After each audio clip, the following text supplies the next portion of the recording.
Le pasteur principal par intérim, le pasteur Leslie va délivrer le message intitulé Enseignement sur Job, la 63e session. Je remercie la grande diaconesse Jenny Kim pour votre chanson spéciale. Et je vais introduire l'offrande flotte offerte par une église de l'étranger. Nous donnons toute gloire et reconnaissance à Dieu le Père et qui nous a menés dans cette église précieuse et qui nous protège.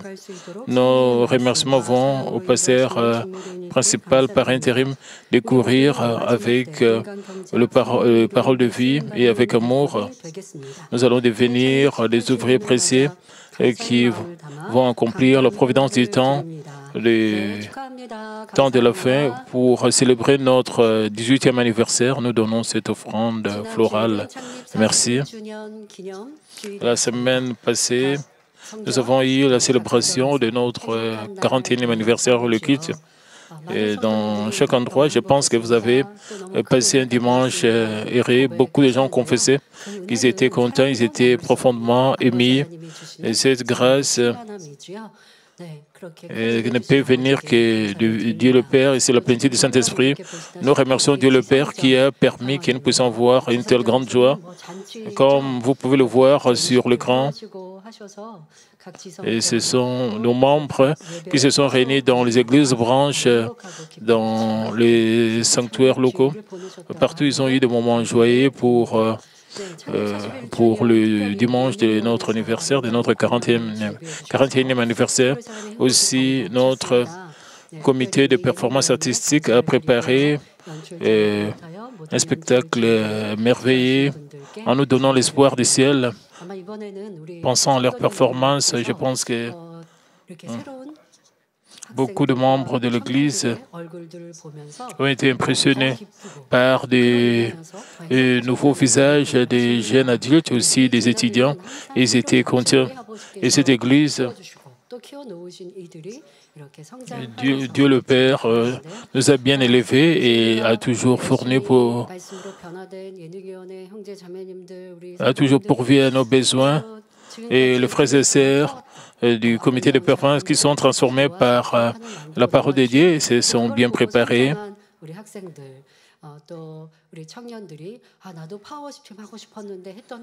Nos étudiants et nos jeunes adultes qui veulent devenir membres du comité de performance maintenant sont en train de glorifier Dieu par leur danse, par leur chant et en offrant leur cœur à Dieu le Père. Combien nous sommes reconnaissants. Et comme ils deviennent membres du comité de performance artistique, et ils peuvent mener une vie chrétienne plus heureuse et plus victorieuse. Et beaucoup de gens confessés, ce sont vraiment des membres de ma mine en les voyant prester.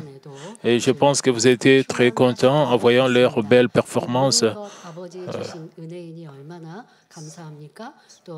Et tout cela, c'est la grâce venant de Dieu le Père. Combien nous devons être reconnaissants envers Dieu le Père. Et je remercie tous ceux qui sont volontaires dans plusieurs aspects dans cette Église. Et spécialement, l'Église Manmin de Daejeon nous a donné l'espace et la nourriture. Ils se sont consacrés pour cet anniversaire. Il y avait aussi des volontaires dans chaque église branche, dans chaque sanctuaire local. Donnons toute gloire et reconnaissance à Dieu le Père qui a été avec nous avec le 41e anniversaire de notre église. Maintenant, je vais commencer le message. Chers frères et sœurs, lors de la dernière session, Eliphaz a conseillé à Job sois en paix avec Dieu et tu seras béni. Il a conseillé à Job de se détourner de ses péchés et de demander le pardon de Dieu et la bénédiction de Dieu. Et Eliphaz a continué à enseigner Job. Nous devons réaliser la volonté de Dieu.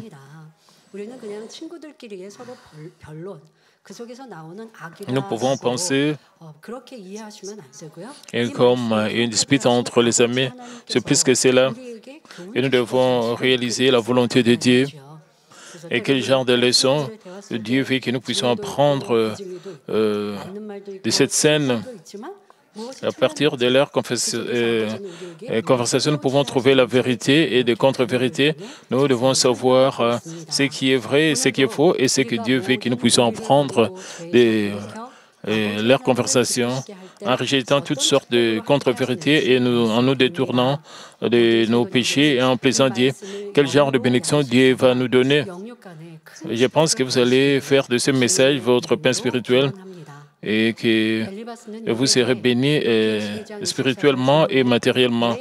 Dans Job 22-24, Eliphaz dit à Job, jette l'or dans la poussière, l'or d'Ophir parmi les cailloux de torrent.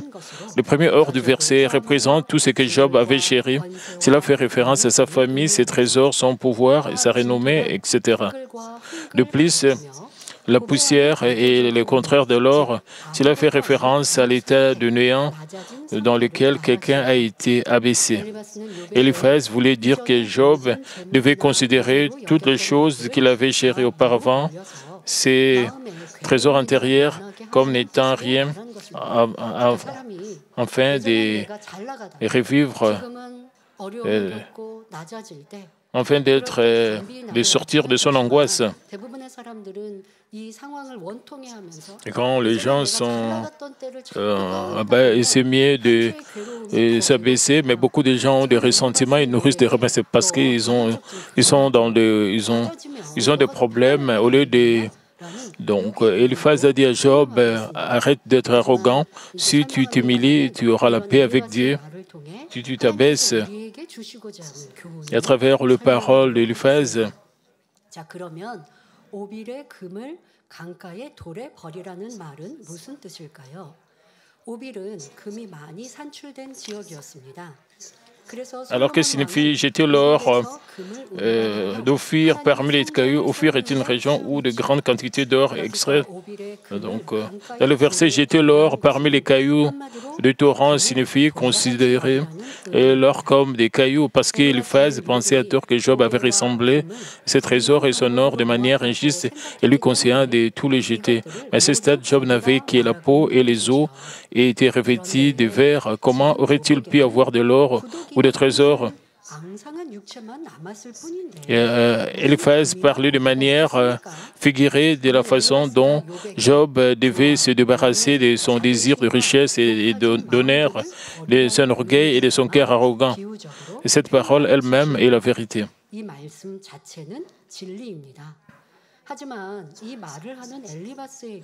Mais si Eliphaz, qui a dit ceci, avait lui-même des trésors de l'or, il les aurait conservés d'autant plus. Et si Eliphaz, qui a dit ceci, avait lui-même des trésors, il les aurait conservés d'autant plus. Cela n'a aucun sens pour une personne très équipée d'utiliser une telle expression. Alors, quelles leçons spirituelles pouvons-nous tirer de cette parole? En tant que croyants en Dieu, nous devons considérer l'or comme des cailloux et cette parole devait être notre vie. Cela ne veut pas dire que nous devons vivre dans la pauvreté. Comme dit dans Jacques 1,15, si nous avons la convoitise qui donne naissance au péché et finit par la mort, il vaudrait mieux pour nous de jeter l'or. Pour nous, ce ne sont pas les richesses charnelles, le pouvoir et la renommée qui comptent. Nous devons plutôt faire de la crainte de Dieu et le fait de garder sa parole une priorité. Matthieu 6, 33 nous dit « Cherchez premièrement le royaume et la justice de Dieu, et toutes ces choses vous seront données par-dessus. »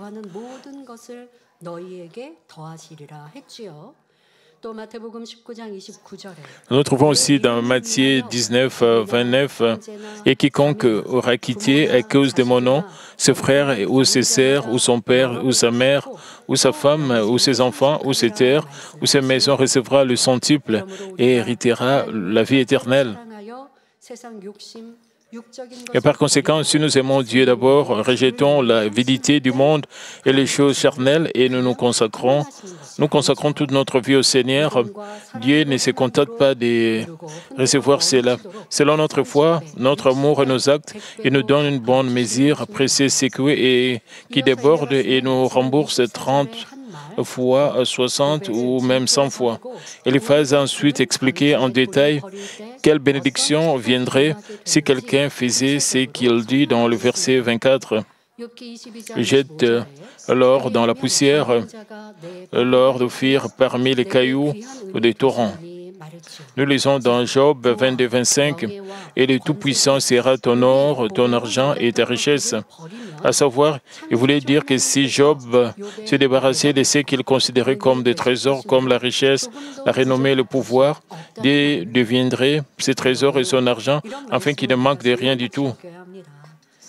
Nous devons considérer de telles paroles comme vie. Dans le monde, les gens disent, même les païens disent, si vous suivez l'argent, nous allons seulement continuer à suivre l'argent. Une fois que nous nous débarrassons de la cupidité, l'argent va venir vers nous. Même les gens du monde disent cela.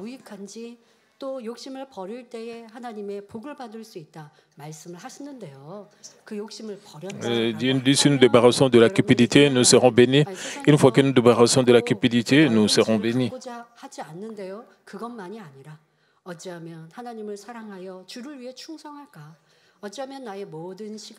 Et vous devez aimer Dieu et vous devez rester fidèle.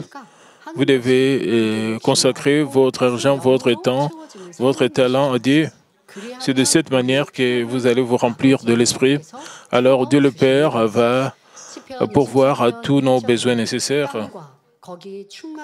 Comme nous trouvons dans Psaume 24:1, à l'Éternel, la terre et ce qu'elle renferme, le monde et ce qu'il habite, tout appartient à Dieu, toutes choses appartiennent à Dieu. Et ainsi, si seulement nous plaisons Dieu de notre part, c'est lui qui appartient peut devenir nôtre, n'est-ce pas? Dans de nombreuses parties de la Bible, Dieu nous promet des bénédictions en disant que si nous l'aimons, garder ses commandements et si nous le plaisons, il nous donnera tout ce que nous lui souhaiterons et lui demanderons. Psaume 37, 4 dit, « Fais de l'Éternel tes délices et il te donnera ce que ton cœur désire. » Et nous lisons aussi dans 1 Jean 3, 21, 22, « Bien-aimés, si notre cœur ne nous condamne pas, nous aurons de l'assurance devant Dieu. Quoi que ce soit que nous demandions, nous le recevons de lui parce que nous gardons ses commandements et que nous faisons ce qui lui est agréable. » Selon ces versets, une fois que nous plaisons à Dieu, nous pouvons recevoir tout ce que nous souhaitons. Ainsi, ce qui appartient à Dieu peut devenir nôtre. Eliphaz a continué en disant dans Job 22, 26, et vous savez, quand nous écoutons de telles paroles, nous avons seulement le sourire sur notre visage et nous sommes contents. Dieu, le Créateur de toutes choses, tout ce qui appartient à Dieu appartient aussi à nous. Dieu le Père veut que nous, ses enfants, nous puissions aussi jouir d'une telle autorité. Mais il y a des conditions. Nous devons nous débarrasser de la cupidité, nous devons nous débarrasser de l'iniquité, de l'injustice, des contre-vérités. Nous devons vivre selon la parole de Dieu. C'est seulement que nous pouvons vraiment profiter de toutes ces bénédictions quand nous sommes confiants devant Dieu. Dieu le Père dit qu'il va nous donner tout ce que nous allons lui demander. Et c'est en avance ce dont nous avons besoin. C'est un bon Dieu et nous connaissons le chemin de la bénédiction. Mais pourquoi vous avez suivi l'argent dans le monde? Pourquoi vous ne suivez que l'argent? Alors vous ne pouvez pas recevoir la bénédiction de la part de Dieu si vous vous comportez de la sorte. Nous devons poursuivre la vraie bénédiction. Eliphaz a continué en disant dans Job 22, 26, « Alors tu feras du Tout-Puissant tes délices, tu élèveras vers Dieu ta face. » Ce verset est également cohérent avec le verset précédent. À savoir, Eliphaz voulait dire, « Job, si tu rejettes toute injustice et toute cupidité comme la poussière et que tu comptes sur Dieu, tu prendras plaisir en Dieu et élèveras ta face vers lui. Tu obtiendras une réponse au souhait de ton cœur et tu seras béni. » Si nous gardons également ces paroles à l'esprit, rejetons toute cupidité et toute injustice et parvenons à avoir un cœur sans cupidité, par lequel nous considérons l'or comme des cailloux, Dieu va nous récompenser abondamment. Quant à de telles personnes, même si elles reçoivent des bénédictions financières, elles ne l'utilisent pas pour des choses injustices, mais uniquement pour le royaume de Dieu et sa justice. Ce n'est pas seulement au sujet de l'argent ou des bénédictions financières. Dieu le Père dit.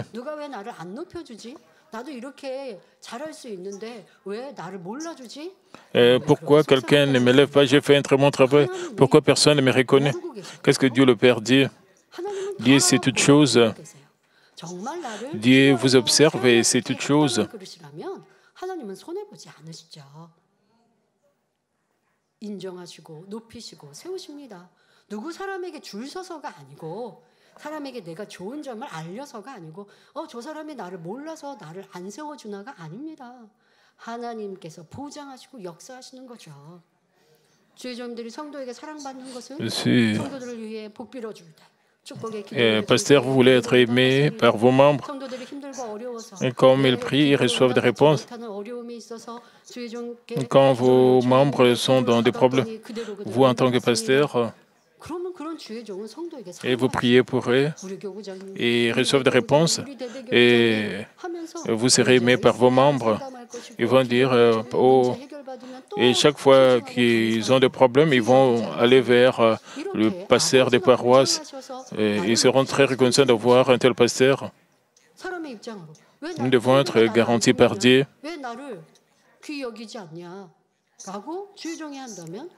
Et pourquoi nous devons vraiment nous préoccuper si quelqu'un ne nous observe pas? Parce qu'ils recherchent à être exaltés et ils ne peuvent pas être exaltés. C'est Dieu qui nous élève ou qui nous abaisse dans l'Église. Quelqu'un peut dire pourquoi je ne suis pas reconnu. Plutôt, ils doivent examiner s'ils ont un vase approprié et Dieu le Père va vous guider. 하나님 앞에 합당한 그릇으로 만들어가면 축복도 사용하심도 또 아버지께서 높이심도 모든 것도 가능하다는 것을 잊지 말아야 하겠습니다. 이어지는 욥기 22장 27절에 Eliphaz a continué en disant dans Job 22, 27, tu le prieras et il t'exaucera et tu accompliras tes vœux. C'est une parole de vérité. Lorsqu'une personne qui plaît à Dieu prie, Dieu va lui répondre. Et il ne fait aucun doute qu'il paierait ses vœux, n'est-ce pas? Mais Eliphaz n'était pas qualifié de dire cela, même s'il n'a pas démontré d'acte, il a conseillé à Job de le faire. Pour cette raison, même si la parole était la vérité, elle ne pouvait procurer à Job aucun éveil ni aucun bénéfice. Si Job avait été un homme d'esprit, un homme spirituel, il aurait accepté les paroles même d'un homme charnel, sans acte, si elles étaient vraies. Mais comme l'orateur et l'auditeur étaient des hommes charnels, de telles paroles vraies n'étaient d'aucune utilité. De plus, Eliphaz jugeait condamner Job à sa guise et prononçait des paroles de malédiction et de bénédiction comme s'il était Dieu lui-même. Naturellement, le cœur de Job était troublé. Et de plus, lorsqu'il a exhorté Job à se repentir, Job ne pouvait pas les comprendre. Vous devez appliquer cela spécialement dans votre famille, dans votre relation avec votre mari ou votre femme. Vous devez normalement élever vos enfants dans la vérité, mais beaucoup ne le font pas.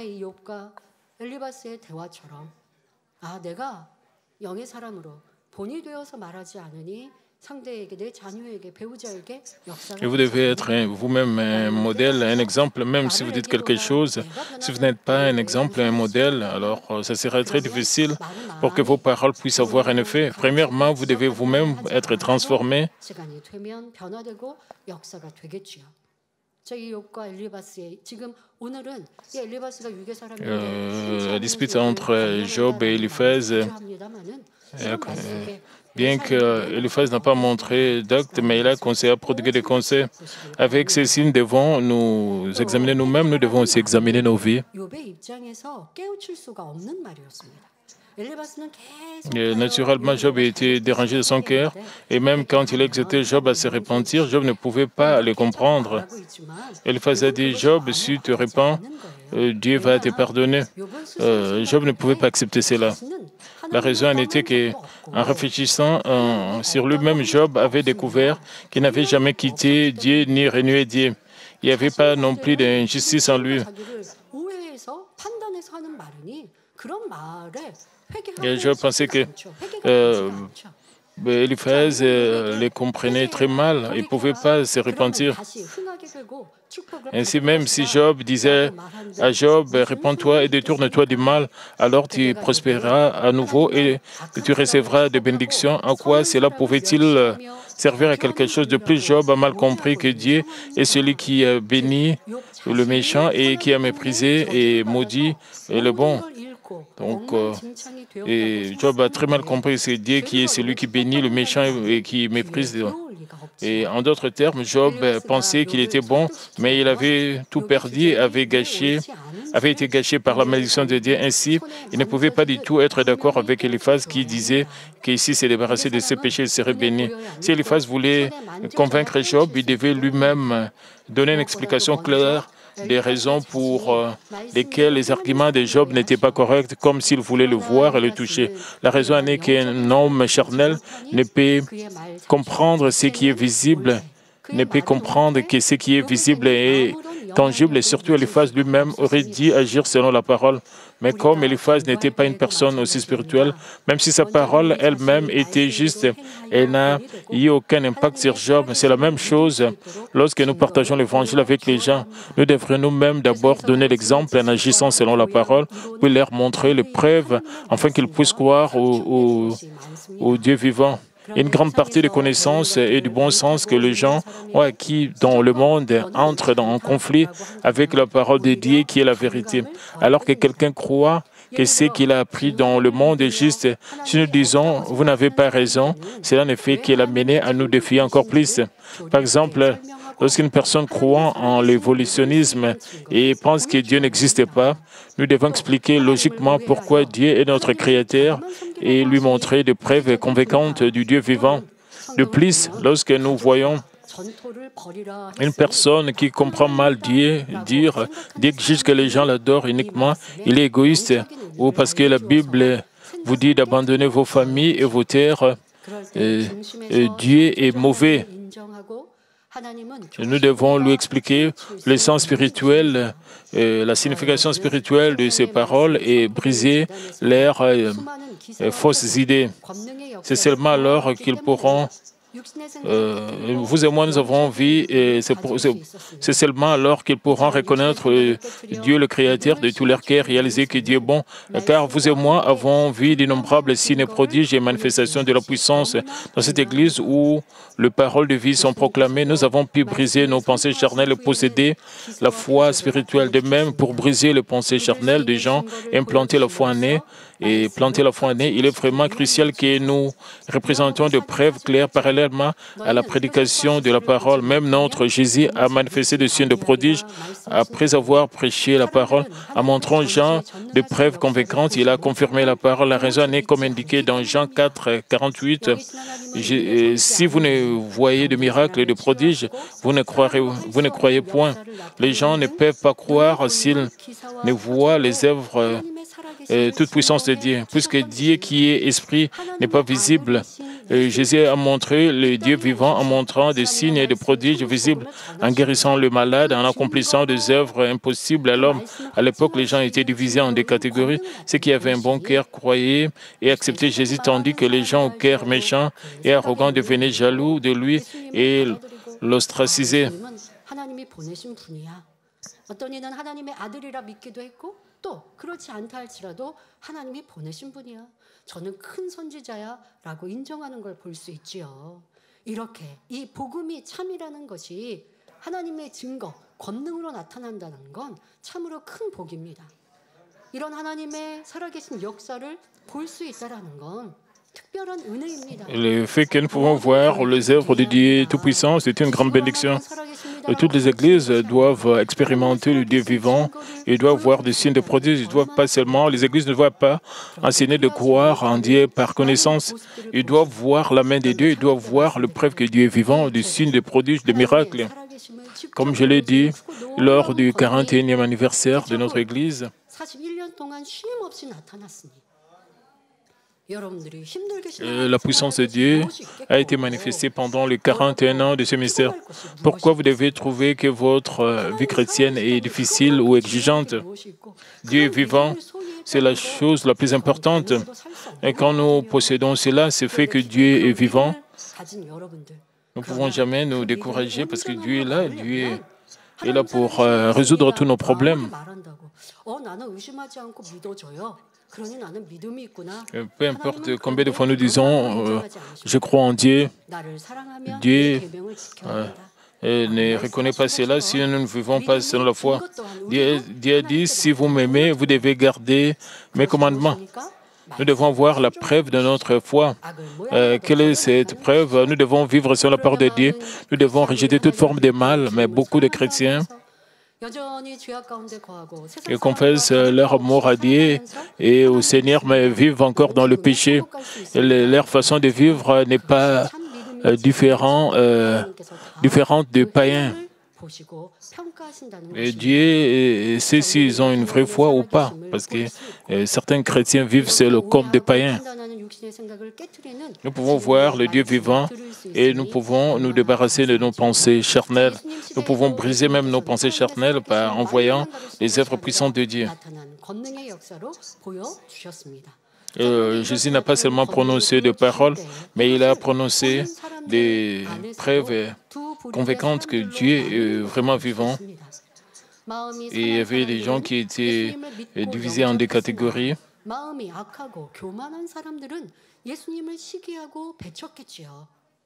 Et ceux qui avaient un bon cœur croyaient et acceptaient Jésus. Et tandis que les gens au cœur méchant et arrogant devenaient jaloux de lui et l'ostracisaient. Nous ne devons pas dire des choses pourquoi les gens nous comprennent très mal et nous jugent et les gens nous persécutent. Et c'est vraiment très difficile et exigeant. Même Jésus, quand il manifestait la puissance, et il a rencontré de tels gens et qui l'ont persécuté, qui l'appelait le chef des démons Belzéboul. Et il a rencontré de telles personnes qui disaient des mensonges contre lui. Est-ce que Jésus était dans l'agonie à cause de Dieu? Non. Mais Jésus a nourri tous ces gens dans son cœur et il a prié pour ces gens. Il voulait que ces gens puissent se détourner du mal, qu'ils puissent se repentir. Et il a porté la croix, même pour toutes ces personnes qui l'insultaient. Vous pouvez avoir de telles difficultés et de telles épreuves, comme quelqu'un qui a expérimenté le prodige, le signe, le miracle de Dieu. Vous devez rester joyeux. Vous devez toujours dégager l'arôme de Christ partout où vous êtes. Alors Dieu le Père sera très content et Dieu le Père vous aimera encore plus.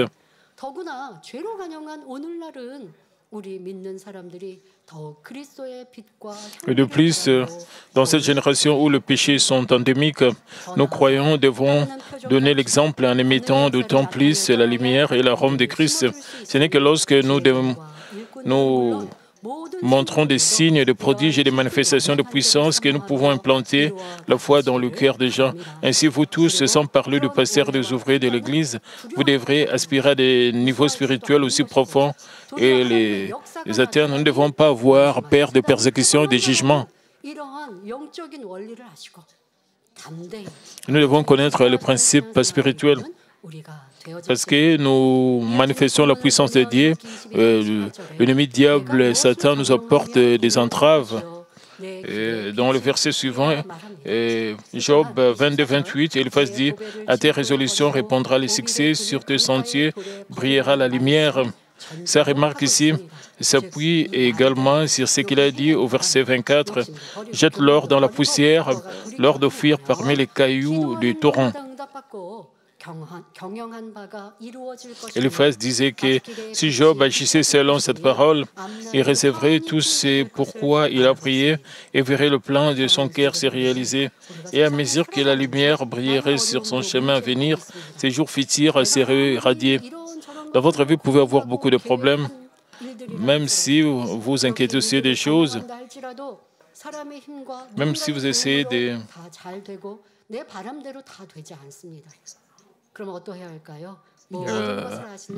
faire beaucoup d'efforts, mais les choses ne marchent pas comme vous le voulez ou comme vous le souhaitez.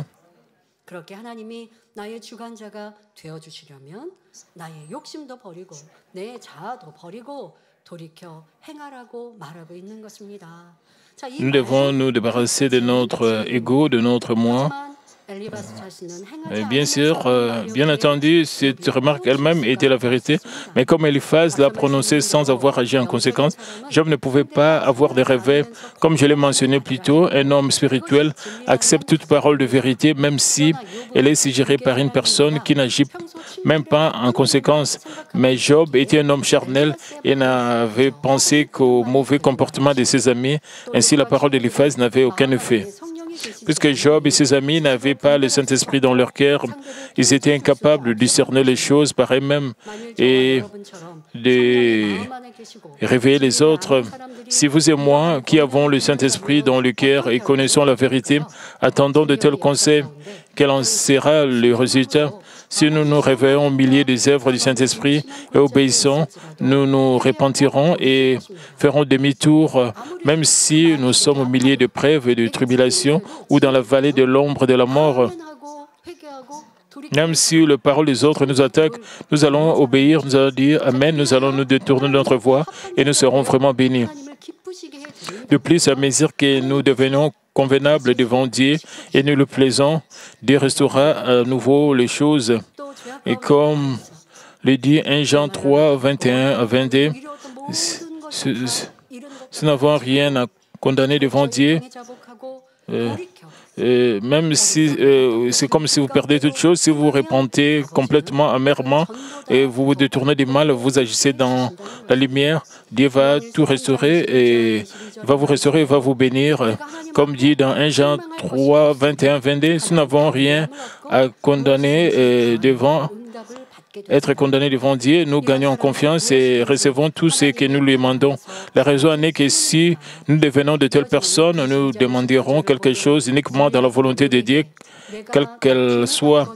Eliphaz a continué en disant, dans Job 22, 29, « Quand viendra l'abaissement, tu diras debout, Dieu sauvera celui qui est humble. » Ici, quelqu'un qui parle avec confiance lorsqu'il est abattu ne signifie pas qu'il doit parler avec arrogance.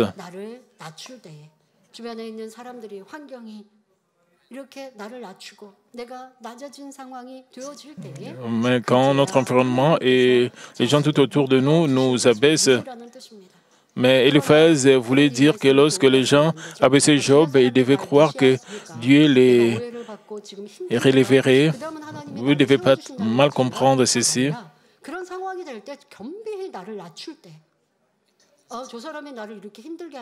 그런데 내가 꾹 참으면 하나님이 회복시켜 주실 거야가 아니라 이러한 오해와 판단 어려움을 당할 때 Quand vous êtes abaissé, quand les autres vous abaissent, vous devez vous humilier. Vous devez réaliser pourquoi vous souffrez de cela. Vous devez vous examiner, découvrir vos défauts et vous repentir et vous détourner de vos mauvaises voies. Vous devez vraiment vous rendre humble. Alors Dieu va vous élever. La raison est mentionnée dans la dernière partie du verset. Et il sauvera celui qui est humble. Dieu sauvera celui qui est humble. C'est une parole de vérité absolue et on la trouve dans de nombreuses parties de la Bible. Jésus a dit dans Matthieu 23, 11 à 12, le plus grand parmi vous sera votre serviteur. Quiconque s'élèvera sera abaissé et quiconque s'abaissera sera élevé. En général, les gens dans le monde utilisent toutes sortes de moyens et de manières pour s'exalter. Mais alors que les enfants de Dieu tentent de s'exalter, Dieu préfère les abaisser à une position humble. C'est parce qu'une fois devenus arrogants, ils pourraient tout détruire en un instant et s'éloigner du salut. Dieu a dit dans Proverbes 16 et 18, « L'arrogance précède la ruine et l'orgueil précède la chute. » Outre ces versets, nous trouvons de nombreuses paroles dans la Bible où Dieu met en garde contre l'arrogance et met l'accent sur l'humilité. Comme dit dans Proverbes 18, 12, « Avant la ruine, le cœur de l'homme s'élève, mais l'humilité précède la gloire. Ce n'est qu'en devenant humble de cœur que nous pouvons devenir de personnes honorables. » Nous trouvons également dans Proverbes 22, 4, le fruit de l'humilité, de la crainte de l'Éternel, c'est la richesse et la gloire et la vie. Ceux qui craignent humblement l'Éternel obéissent naturellement à sa parole. Ils sont donc accompagnés de richesses, de bénédictions et d'honneur de Dieu. Ainsi, cela devient pour eux la vraie vie. Examinons des autres versets sur l'arrogance et l'humilité. Proverbe 29, 23 nous conseille: l'orgueil d'un homme l'abaisse, mais celui qui est humble d'esprit obtient la gloire. Nous lisons également dans 1 Pierre 5, 5, de même, vous qui êtes jeunes, soyez soumis aux anciens, et tous dans vos rapports mutuels revêtez-vous d'humilité, car Dieu résiste aux orgueilleux, mais fait grâce aux humbles. Comme ces versets nous le disent, nous devons garder à l'esprit que Dieu se plaît à avoir un cœur humble et qui n'est pas arrogant et atteindre une véritable humilité devant Dieu. Êtes-vous humble ou êtes-vous arrogant? Posez-vous cette question. Disons que quelqu'un vous réprimande ou vous donne un conseil. Est-ce que vous voyez les défauts de l'autre personne? Et vous essayez de discuter, alors vous êtes arrogant. Même quand l'autre personne n'est pas honorable et qui n'est pas respectable, s'il vous réprimande, et vous examinez, alors vous êtes humble, vous allez être renouvelé et vous allez recevoir le réveil du Saint-Esprit. Vous allez rapidement changer, mais ceux qui sont arrogants, ils pensent que tout marche très bien avec eux. Puisqu'ils pensent que tout marche très bien avec eux, puisqu'ils sont arrogants, ceux qui sont humbles trouvent toujours des défauts en eux-mêmes et s'examinent toujours, même quand l'autre personne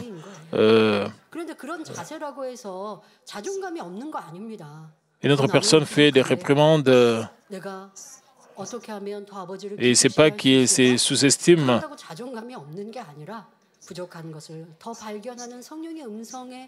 Ils essaient de découvrir leurs défauts et prêtent attention à la voix du Saint-Esprit. Ils essaient de découvrir rapidement leurs défauts et de corriger cela. Et ils n'insistent pas qu'ils ont toujours raison. Et se développent comme cela. Et Dieu élève de telles personnes. Et Dieu veut que nous puissions devenir de telles personnes. Mais les gens qui sont arrogants, et ils ont l'arrogance avant de savoir qu'ils sont arrogants, ils ne veulent pas être réprimandés, ils ne veulent pas même recevoir des reproches, ils veulent seulement être félicités pour tout ce qu'ils ont bien fait. Et devant certaines situations, ils sont dans la détresse.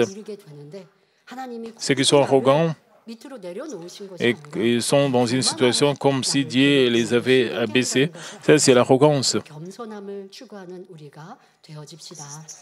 Et cela les met dans la détresse et dans et aussi dans l'agonie. Alors, à votre avis, quelle est la raison pour laquelle Eliphaz a dit à Job, quand viendra l'abaissement, tu diras debout, Dieu sauvera celui qui est humble. Après avoir discuté avec Job, jusqu'à présent, Eliphaz l'observa et trouva qu'il était une personne tellement arrogante qui prétendait être sage et juste. Alors que Eliphaz réfléchissait sur Job, il commença à haïr même les aspects qu'il considérait auparavant comme bons chez Job. Alors il a dit ce qu'il avait en tête à partir de ses sentiments charnels. Ce qu'il voulait dire, c'était Job, quand je te vois prétendre être si sage et si juste, je me rends compte à quel point tu es arrogant. Tu dois savoir que tu as de la chance que Dieu t'ait abaissé à un endroit aussi humble. La raison est que ce n'est que lorsque tu t'humilieras que Dieu t'exaltera et te sauvera. Mais cette remarque provenait des idées fausses et des pensées déformées d'Eliphaz. Comme nous pouvons le constater en réfléchissant à la vie de Job, Job ne traitait pas les gens avec un cœur arrogant. Au contraire, Job était reconnu par Dieu comme un homme intègre et droit et qui le craignait et détourné du mal. Ainsi, Dieu lui donnait des épreuves de bénédiction afin qu'il puisse éliminer même le mal de sa nature. Bien qu'il ne connaisse pas bien Job, Eliphaz l'a jugé et condamné pour cause de mal et s'est efforcé de l'instruire avec ses pensées déformées. Ensuite, Eliphaz a dit de manière concluante dans Job 22:30, « Il délivrera même le coupable qui devra son salut à la pureté de tes mains. » Il a affirmé que même lorsqu'une personne n'est pas innocente mais pécheresse, Dieu la délivrera. Il ne voulait pas dire que Dieu délivre inconditionnellement une personne qui a commis un péché, mais Dieu fait cela à condition que ses mains soient propres. Ce qu'Eliphaz voulait dire, c'est que même si Job avait commis des péchés, s'il s'est débarrassé de l'injustice et s'est tenu devant Dieu, Dieu le restaurerait et le délivrerait. Ici, le main ne fait pas simplement référence aux mains. Eliphaz a comparé le corps tout entier à la main. Pour ainsi dire, rendre ses mains propres ne consiste pas seulement à se débarrasser du péché commis par ses mains, mais à se débarrasser de toute injustice et de tous nos péchés. Parmi les membres de notre corps, les lèvres sont fixées à un certain endroit de notre visage. Elles ne peuvent pas être déplacées vers la position de nos yeux et de nos oreilles. Elles ne peuvent pas non plus être mises sur nos pieds. Nos yeux, nos oreilles, notre nez ne peuvent pas non plus être déplacés librement vers d'autres positions. Nous pouvons lever nos pieds et les balancer d'avant en arrière, mais il y a une limite à leur mouvement. Mais quant à nos pieds, nous pouvons le placer sur n'importe quelle partie de notre corps comme nous le souhaitons. Ainsi, Eliphaz a mentionné la propreté des mains et pour suggérer que Job rende tout son corps pur, comme nous trouvons dans Jacques 4:8. Approchez-vous de Dieu et il s'approchera de vous. Nettoyez vos mains, pécheurs, purifiez vos cœurs, hommes irrésolus. Eliphaz ne montrait pas seulement les mains, il avait l'intention de dire que Job devait se débarrasser de tout mal et avoir un cœur pur. De plus, parce que l'homme peut obtenir beaucoup de choses comme le pouvoir et la richesse en travaillant de ses mains, Eliphaz a utilisé l'expression la propreté des mains. Autrement dit, si nous rejetons toute injustice et toute crainte et obéissons à Dieu, nous pouvons prospérer, jouir d'une bonne santé. Et tout comme notre âme prospère, bien sûr, Eliphaz n'a pas prononcé cette parole, connaissant sa signification spirituelle, et cité les paroles de ses pères qu'il avait entendues ici et là. Il avait l'intention de réconforter Job en disant, « Job, même si les hommes sont pécheurs, Dieu ne les abandonne pas tous sans condition. » Cette affirmation est exacte, mais il y a un point important que nous devons garder à l'esprit. Même si ces enfants commettent des péchés,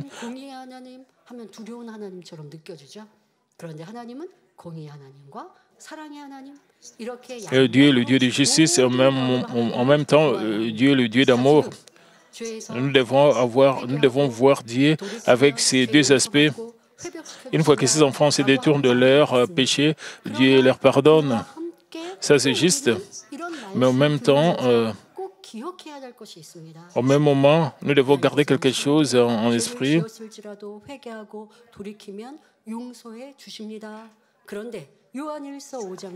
Même si les enfants commettent des péchés, Dieu leur pardonne une fois qu'ils se répandent et se détournent du mal.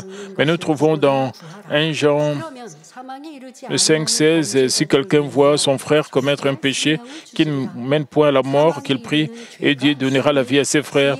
Il la donnera à ceux qui commettent un péché qui ne mène point à la mort. Et un péché qui mène à la mort, c'est pas pour ces péchés-là que j'ai dit de prier. Nous devons vraiment être conscients d'un tel verset.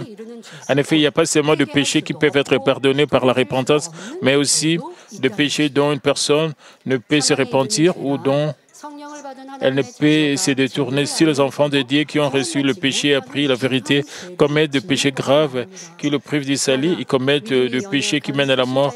Mais quant aux croyants novices dont la foi est encore faible, même s'ils commettent des péchés graves qui le privent du salut, une fois qu'ils se repentent, se retournent et s'efforcent de rejeter même leur nature pécheresse, la voie du salut leur est à nouveau ouverte. À partir de maintenant, permettez-moi d'expliquer brièvement ce que sont le péché menant à la mort.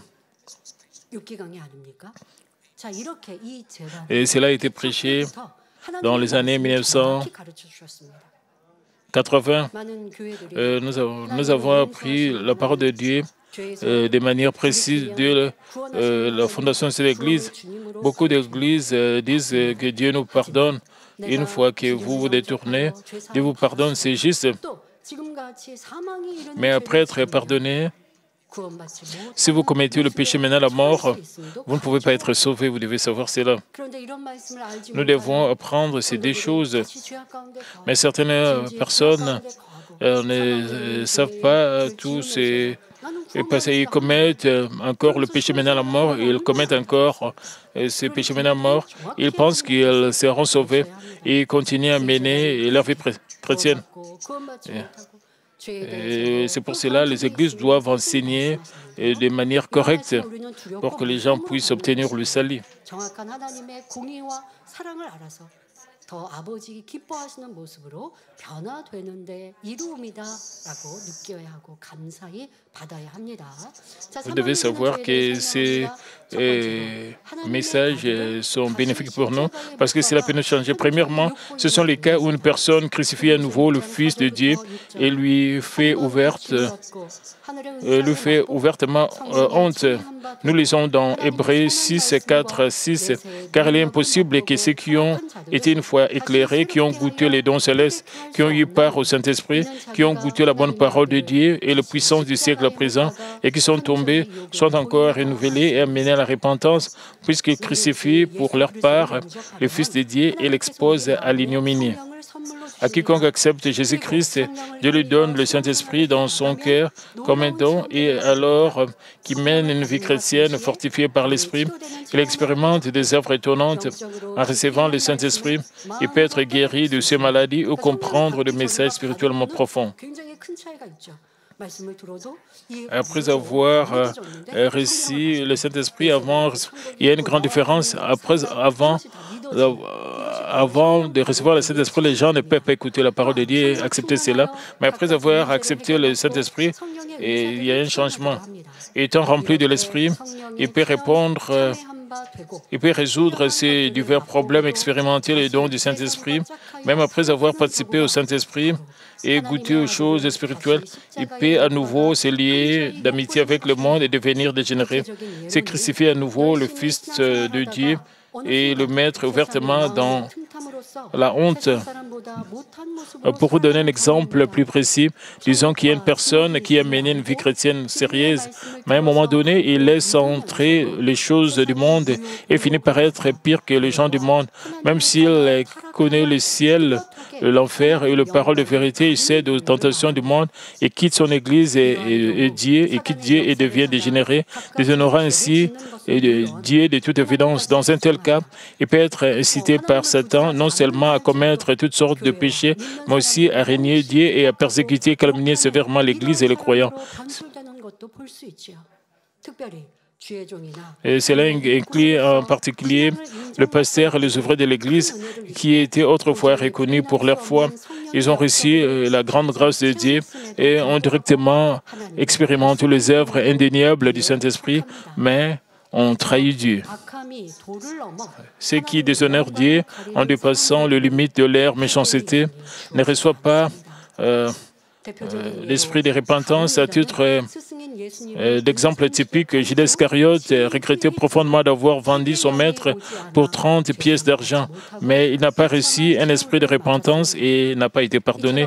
Il a dû faire face à une issue très misérable. Comme nous pouvons le constater, une personne ne peut se repentir sans un esprit de repentance. Ainsi, il ne peut pas être pardonné, mais finit par mourir. Et Judas Iscariote a vécu il y a 2000 ans.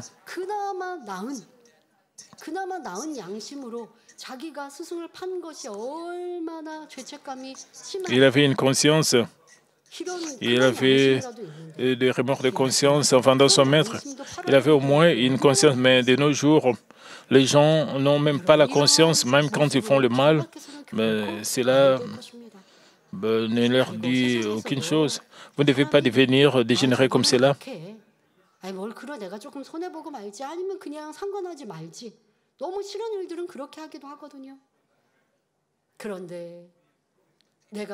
Mais les gens essaient de détruire les églises et même détruire leurs maîtres. Même là-bas dans le monde, il y a aussi de tels cas. Vous devez discerner entre le bien et le mal. Nous devons vraiment bien examiner les choses, nous devons bien discerner. Deuxièmement, ce sont les cas dans lesquels une personne commet volontairement du péché après avoir reçu la connaissance de la vérité, juste comme nous le trouvons dans Hébreux 10, 26. Car si nous péchons volontairement, après avoir reçu la connaissance de la vérité, il ne reste plus de sacrifice pour le péché. Pécher volontairement signifie continuer délibérément à commettre de péchés tout en sachant que ce sont des péchés que Dieu ne pardonne pas. Les faux prophètes mentionnés dans 2 Pierre entrent dans cette catégorie. Ils suivaient leur sensualité, trompaient les croyants avec des mensonges, obtenaient des avantages personnels. Ce faisant, ils ont commis toutes sortes d'injustices. Ils ont déformé l'Évangile à volonté et ont commis à plusieurs reprises de péchés qui les ont privés du salut. Ceux qui commettent volontairement des péchés, c'est-à-dire commettent des péchés à plusieurs reprises, tout en sachant qu'ils sont de péchés, Dieu détourne leur visage de ces gens. Ainsi, le Saint-Esprit ne peut s'empêcher d'être éteint. Avec leur nom effacé du livre de vie, ils ne peuvent pas recevoir le salut. Troisièmement, ce sont les cas où une personne blasphème et parle contre le Saint-Esprit. Jésus a dit dans Matthieu 12, 31, 32, « C'est pourquoi je vous dis, tout péché, tout blasphème sera pardonné aux hommes, mais le blasphème contre l'Esprit ne sera point pardonné. Quiconque parlera contre le Fils de l'homme, il lui sera pardonné, mais quiconque parlera contre le Saint-Esprit, il ne lui sera pardonné ni dans ce siècle, ni dans le siècle à venir. » Jésus a également dit dans Luc 12, 10, « Et quiconque parlera contre le Fils de l'homme, il lui sera pardonné, mais celui qui blasphémera contre le Saint-Esprit, il ne sera point pardonné. » À l'époque de Jésus, les pharisiens parlaient, blasphémaient contre le Saint-Esprit. Ils interféraient avec les affaires du royaume de Dieu et que notre Jésus accomplissait par les œuvres du Saint-Esprit.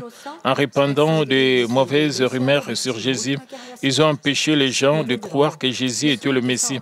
Par exemple, lorsque Jésus chassa un démon d'une personne malade par le Saint-Esprit, les pharisiens remarquèrent qu'il avait fait par l'intermédiaire de Belzéboul, le chef des démons. Même s'ils étaient témoins de la preuve que ce que Jésus faisait était l'œuvre du Saint-Esprit, ils blasphémaient le Saint-Esprit. En conséquence, ils ont fait face à la mort éternelle sans le pardon de leurs péchés. Parce que le Saint-Esprit est l'une des entités de Dieu, la Trinité.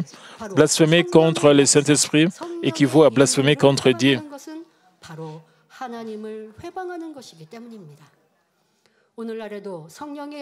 Même aujourd'hui, il y a des gens qui condamnent des églises qui ont les œuvres du Saint-Esprit comme étant hérétiques, animés de méchanceté. Ils répandent de fausses rumeurs scandaleuses pour détruire les églises et leurs pasteurs. Nous devons savoir que cela équivaut à blasphémer contre le Saint-Esprit qui agit à travers les églises. Bien sûr, si Une église est manifestement hérétique selon la Bible et amène ses membres à recevoir un esprit différent et un esprit et non un esprit de vérité. Nous devons nous protéger contre une telle église. Mais si nous condamnons rapidement une église comme étant hérétique et entravant les œuvres du Saint-Esprit, nous commettons un grave péché de blasphème contre le Saint-Esprit. Chers frères et sœurs, vous ne devez pas condamner une église d'être hérétique.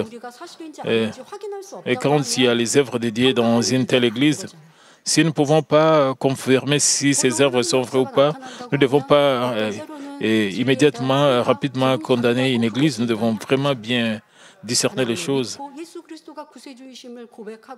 Et ils croient en Dieu, et ils croient en Jésus-Christ, ils croient en Jésus-Christ, ils croient en Dieu. Alors ils ne sont pas hérétiques.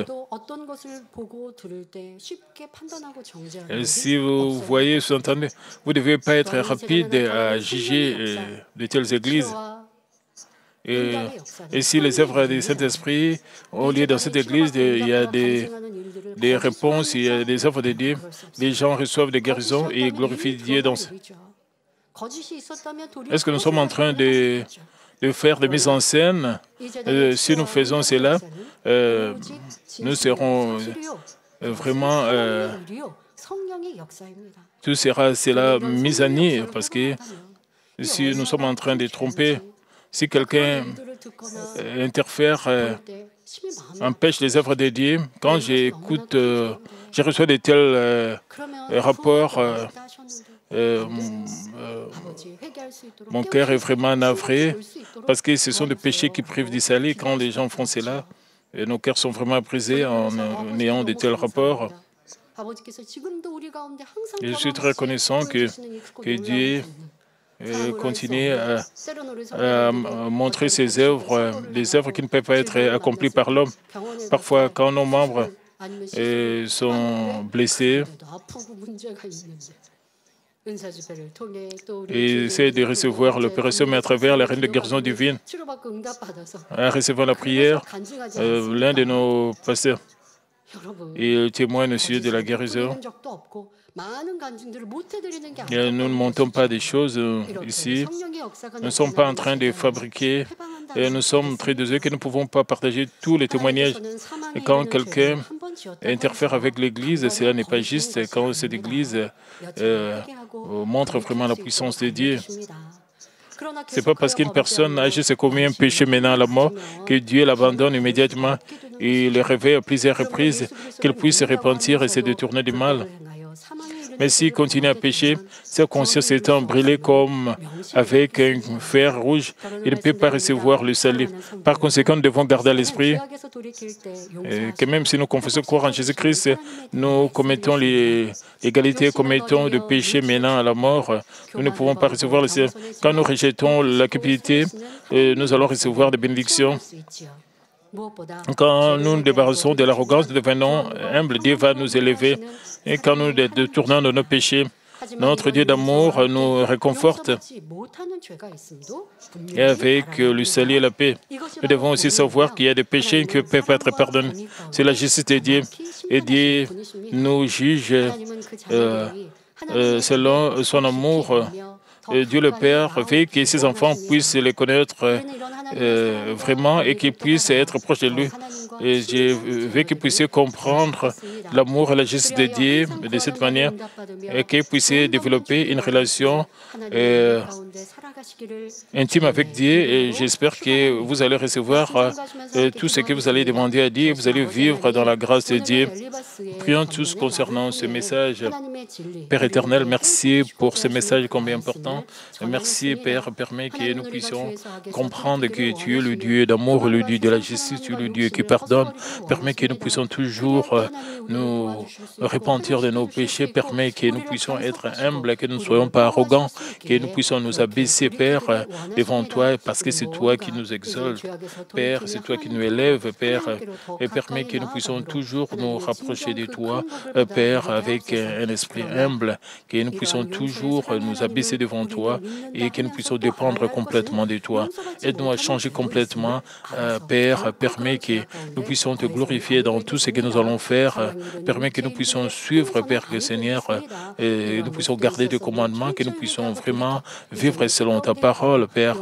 Permets que nous puissions t'élever dans tout ce que nous allons faire, que nous puissions complètement changer, que nous ne puissions pas juger les autres et condamner les autres, mais que nous puissions plutôt, Père de gloire, prier pour les autres pour qu'ils soient aussi transformés. Au nom de notre Seigneur Jésus-Christ, j'ai ainsi prié. Amen. Maintenant, nous allons recevoir la prière du pasteur principal pour les malades.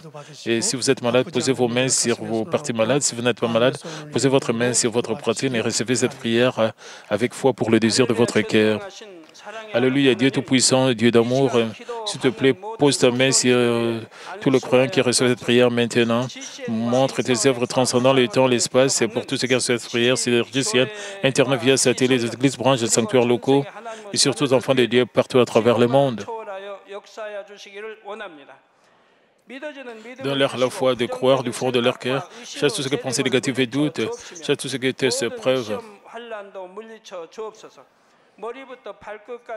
Et puisqu'à la tête, les parties internes joignent sur les tissus, les cellules, quel que soit le parti malade, et consumé avec le feu du Saint-Esprit et avec la lumière originelle. Au nom de Jésus-Christ, j'ordonne à l'ennemi, diable et Satan, toutes sortes de maladies, germes, virus et infirmités, que la lumière brille. Et s'il te plaît, consume toutes leurs maladies en phase terminale, les maladies incurables avec le feu du Saint-Esprit.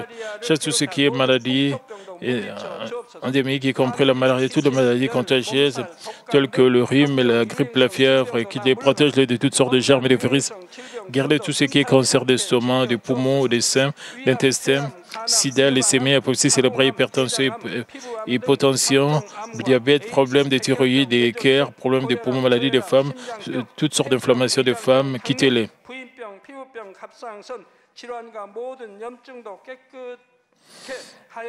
Gardez tout ce qui est polio, AVC, arthrite, hernie discale, douleur dorsale, maux de tête, névralgie, toutes sortes de douleurs, et puisse disparaître, épilepsie, autisme, dépression, névrose, autres maladies mentales, quittez-les, toutes sortes de paralysies, et soit guéris, que le paralytique s'élève et marche, et leurs yeux puissent bien voir, que les oreilles puissent bien entendre, qu'ils avec le voix, que le mieux parle, que les sourds entendent.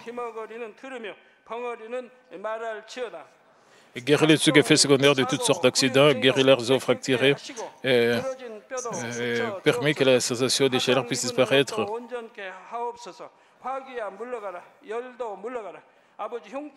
Père, permet qu'il n'y ait pas d'escartesse qui reste. Soyez purifiés de toute dépendance à la drogue, à l'empoisonnement et aux mauvaises substances. Et que le tissu mort, les cellules mortes soient régénérées. Ramène les morts à la vie. Donne à tes enfants la bénédiction de la conception. Recevez la bénédiction de la conception. Au nom de notre Seigneur Jésus-Christ, j'ordonne à l'ennemi, diable et Satan, les principautés de la puissance de l'air et les mauvaises forces dans le lieu céleste et leurs serviteurs, quittez-les. Quittez-les, esprit impur, esprit faux et trompeur, esprit de séparation, toute force de ténèbres, tout ce qui est chaîne de messages soit brisé. Ténèbres, quittez-les, que la lumière brille. Père Dieu, donne-leur la force de se créer dans la prière et la puissance de rejeter le péché et de devenir sanctifiés. Comme leur âme prospère, permet que tout marche très bien avec eux, que leur famille soit évangélisée. Protège-les de toutes sortes d'accidents et de désastres tout au long de cette semaine et bénis-les pour qu'ils puissent mener une vie prospère sans aucun problème. Avec les fers ardents du Saint-Esprit, l'armée céleste et les anges et avec tes yeux enflammés, protège tous tes enfants, leurs familles et leurs lieux de travail et leurs affaires. Donne aux étudiants la sagesse et l'intelligence, donne-leur l'enthousiasme et la ferveur de bien étudier.